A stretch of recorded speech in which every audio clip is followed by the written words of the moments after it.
Oh wow. Here it is, the legendary loot we've all been looking for.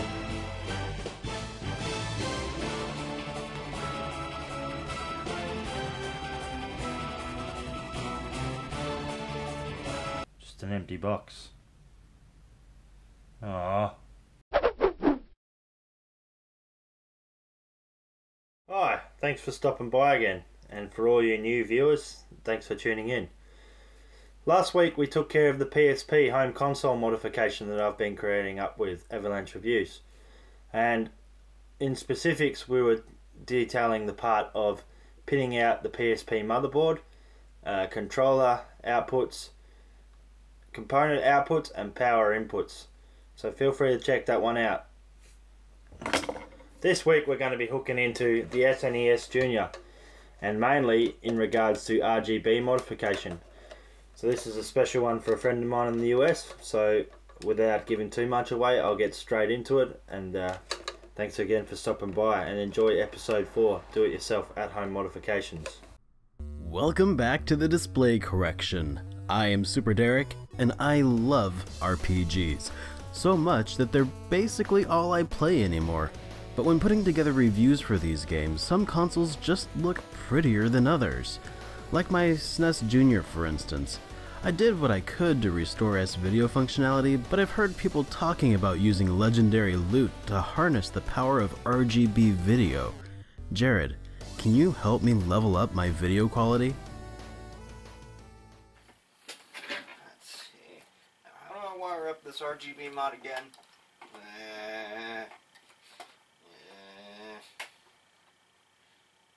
Let's see. Oh, okay. That's easy enough. What? What the heck is that? Is someone calling me?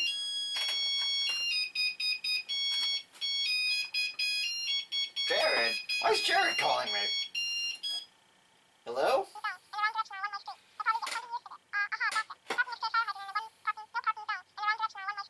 Legendary loot, you say?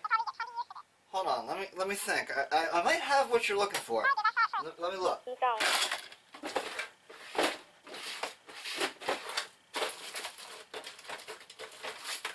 Oh, you need some RGB boards? I got some of those for Super Nintendos and N64s.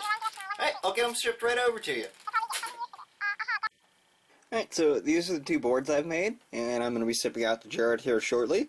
They basically go on a Super Nintendo Junior or an N64, and they just add the RGB and the S-video components for the Super Nintendo, and they add RGB for N64. This one's a prototype, and this is the newer redesigned model that's for the Super Nintendo. I'm currently selling these as a kit through console5.com, or if you'd rather have me pre-assemble it for you, I'm charging $23 shipped inside the US. So if anyone's interested, just hit me up, and I'll get one shipped out to you. Wow, that was quick. Alright, so this one's not going to get used. This is the original Yoshi board. Prototype that he sent me, but we're not actually using this one. Here's the one we'll be using today, and I'll be going through everything we're going to need before we get stuck into building it. But first of all, we're going to actually do the board build itself, and then we'll open up the SNES and go into it from there. As always, you're going to want a soldering iron. I've recently upgraded my kit due to the popularity of these videos and the extreme nature of some of the mods I've started to do. So super fine tip for this one's always helpful.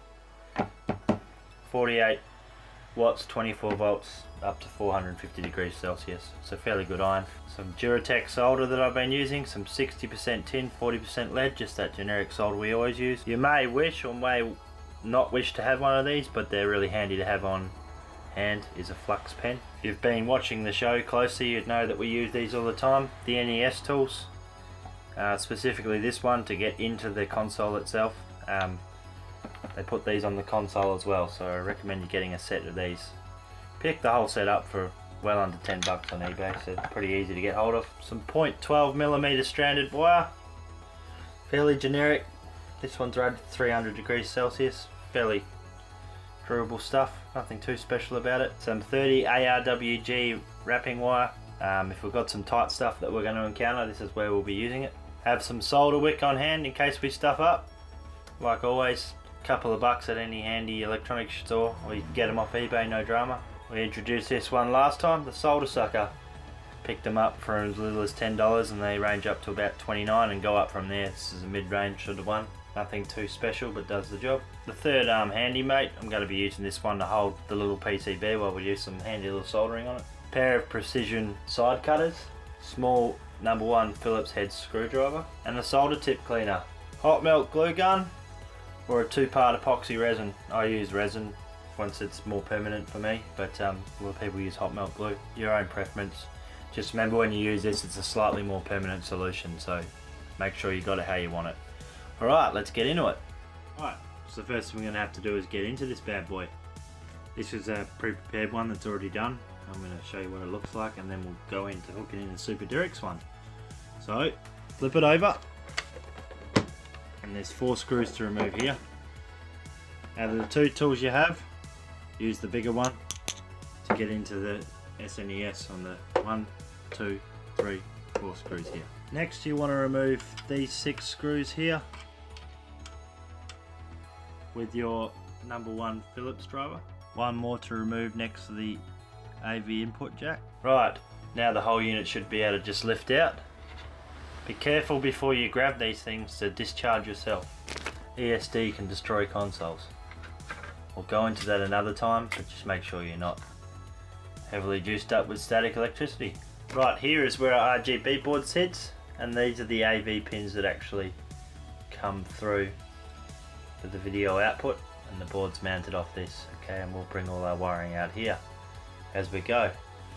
Okay, so let's get hooked into the one we've got to actually work on, and we'll go from there. First thing we're going to do is orientate this IC here and place it on the board. So what you need to consider is the orientation of it. This line here will run parallel to this outgoing L here, so take that into account. Alright, we'll get this one soldered up. Now all 8 legs of this IC have been put in place. Next thing we're going to do is tackle the little component that's going to go here, and you want it facing this direction with the plus symbol facing away from the L kick, this being the L kick right here. Alright, I'll get that one soldered in and then we'll do the next part. What you might be able to see here is the installation methods and applications for using this, and I quite think it's quite neat the fact that he included his signature there on the bottom, and it's designed by him. Pretty awesome there. It shows you all the parts you'll need and etc to get that in. Alright, so this part's in now, so next thing we're going to do is hook into these little resistors here, and I'll explain what we got there. Right, now the 3 1.2 k ohm resistors are in circuit now. One for the R, one for the G, and one for the B. Okay, now we'll focus our attention on these capacitors. Now the capacitors are the ones that are labelled with a C in front of them. So there's a C1, a C2 here. Non-polarity resistors, so there's no right or wrong way to connect these up, just make sure they go across each side of the terminal. Okay, we'll get into that. Alright, so now the 2 caps are in place, here and here. Got to do some resistors, 1, 2, 3 and 4, and then we're ready to pin out the cables and we'll get them in from there. I think the rest of the ones we've got to put on are 75 ohms, so I'll get set up for those now. A bit hard to solder live here, but what you do, takes a bit of effort, is I shift these in with the pin into position really slowly till I get them where I want, and a couple of quick hot dabs on each end, solder them on. 75 ohm resistor, 75 ohm resistor, 75, 75 and 75, a total of 1, 2, 3, 4, 5. 75 ohm resistors, 2 capacitors, IC chip, this, and some 1.2k resistors. So I'll measure these all out now, make sure they're all working, then we'll pin them out for cabling. And then we'll be opening up the Super Nintendo Junior and hooking her in, so it's going really well. Let's start by measuring out the 75 ohm ones, make sure they're all good. 74.6, 74.6, 74.4, 74.5, 74.6. Right, that's all good. Now we'll jump over to the little 1.2 k ohm ones on the RGB. Make sure they're okay. 1.92, a bit hard to measure somewhere. 1.2, 1.12, so that's all good to go. Capacitors are in line, everything appears to be working correctly, so now we'll pin it out for wiring and then hook it up to the SNES Junior, and not much more to go. So I'm no self-professed SMD soldering wizard, but I'm pretty happy with that and I know it'll work, so I'm going to rip open Super Derek's Snes Junior and start getting it ready now. Just neatened up a few of these, put some flux over some of them that look like they needed a bit of work, but she's all good. So I've just opened it up and I've already found some dry joins, and it looks like he's used data cable for this, but I might just rework these a little bit for you, buddy. And then there's his S-Video one coming in here with a, looks like a ceramic capacitor, and another cap here taped on. Yeah, I'll remove these off, buddy, and I'll redo them for you, okay? No problem at all. We'll have it looking like it was meant to be. So I'm actually glad we got into this when we did, because if you have a look here, this one on the chip, well, it was on the chip, had gone dry and actually was sitting against the voltage regulator, so could have caused some issues there. Your soldering's okay, but what I would say is you need a bit of flux on these and a bit more heat, because if you look here, fairly easy to pull off, right? I'll just like that. These are dry joints. Alright, so I'll desolder all this, get it all neat again, and then there's some parts here as well on the controller ports that look like they could be reworked. So I'll just go over this, give it a bit of love and affection, and get it to a working point for you again, and then we'll hook the RGB board in for you. But where it will sit like before is right up where those two were coming out for your S-Video, and it will sit up like this, right, and our cables will come off it. So I'll have to desolder these first, so I'll get them off now, because what's gonna happen is I've got to make these pins clean again. You see, to do that I need to get this excess solder that you've put on here off. Right, and there's the old capacitor. Looks like a electrolytic capacitor you've used for your S-Video, and a ceramic one here. So that's all off now and we're ready for RGB. So now what I'm going to do is pick up the parts I need for the luma and the chroma. Luma's here and the chroma's going off the one that I've done red. So I'll quickly get a wire prepped and solder it on for you. As you can probably see, that one there's a bodge wire and it's already been broken, so I've had to actually pin into the chip itself for that one.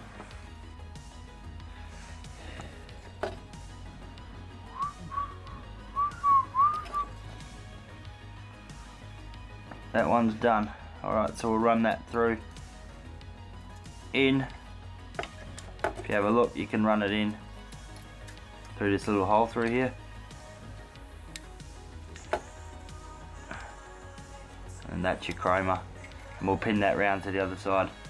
So next thing I'm going to do is mount this RGB board to these pins, right? Now, not mandatory, but because we've got some capacitors under there, and if you don't fully bend it up the right way, you can put just a piece of tape there. It's not going to look prettier, but the idea is, if you're doing this at home, you're not going to stuff up something if it accidentally sits down on top of this. But saying that also, for Yoshi's particular board, which I find great, there is actually nothing there, so you don't even need to worry about it. Haha. Right, let's solder it on. So all these pins are now sitting in place, and I've soldered one in the corner down, and what I'm going to do is put one in the opposite corner right now.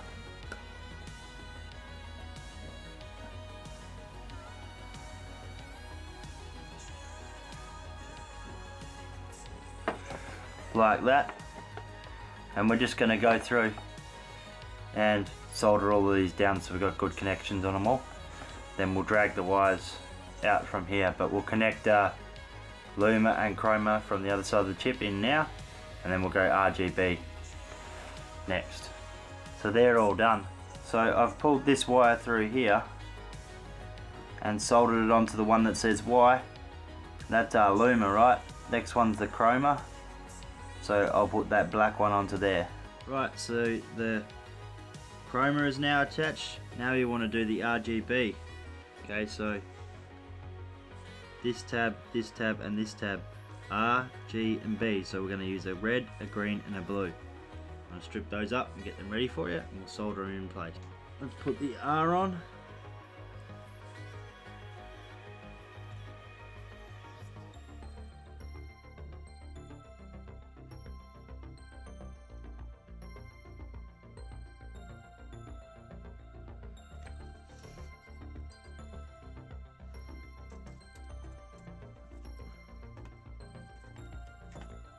Blue on.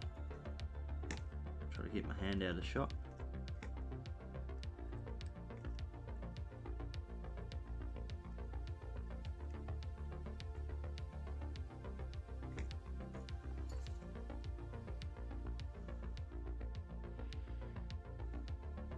The green on.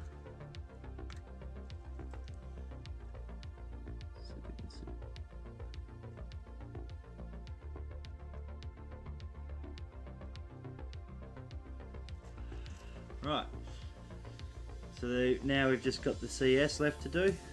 Knock that one in now. I'm going to use a white. Actually, I ran out of white, so I'll use a black one, but that's alright. Well, soldier on. Get her in place.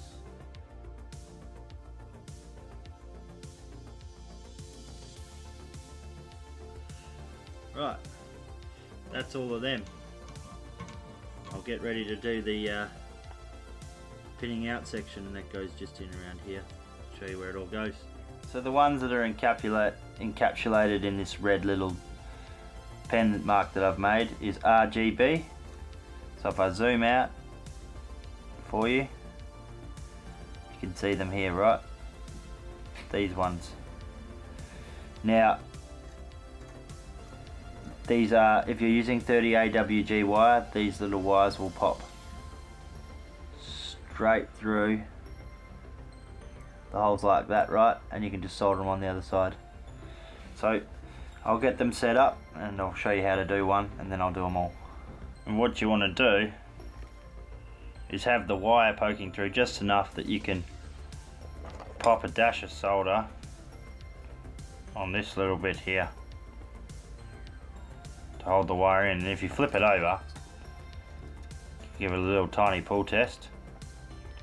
Yeah, that's not going anywhere. So repeat that. Blue, green, and then the CS goes down one of these two. I'll work it out and show you next.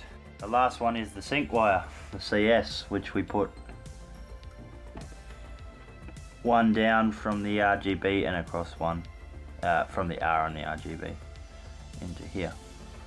Then we'll nice and neatly loom these up, but I'll solder this one in and show you, and we should be good. And then that's it, you're finished. Alright, so that RGB part's done. All ready to go. And it's soldered in just in the corner there, you can see. Those dots are done. Right, so next thing we're going to get to doing is re-establishing your LED modification. I'll get that done properly so it doesn't fall off this time. Alright, get that in, have a bit of a play and see how it all turns out. Done one better and mounted the LEDs in the correct spot, but I'll just turn it on and just see that our light lights up. turn it off. It's all good now because where it was before wasn't actually coming off the 5 volt, so now it's correctly done. Anyway, sweet, we're gonna turn this thing on, power it up and have a look. But first we've got to put it all back together and count the screws and make sure we got none spare. Beautiful.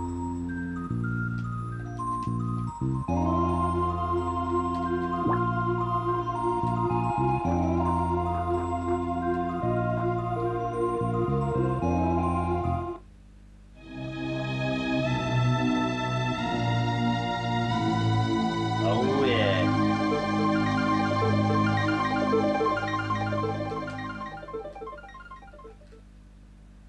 Alright.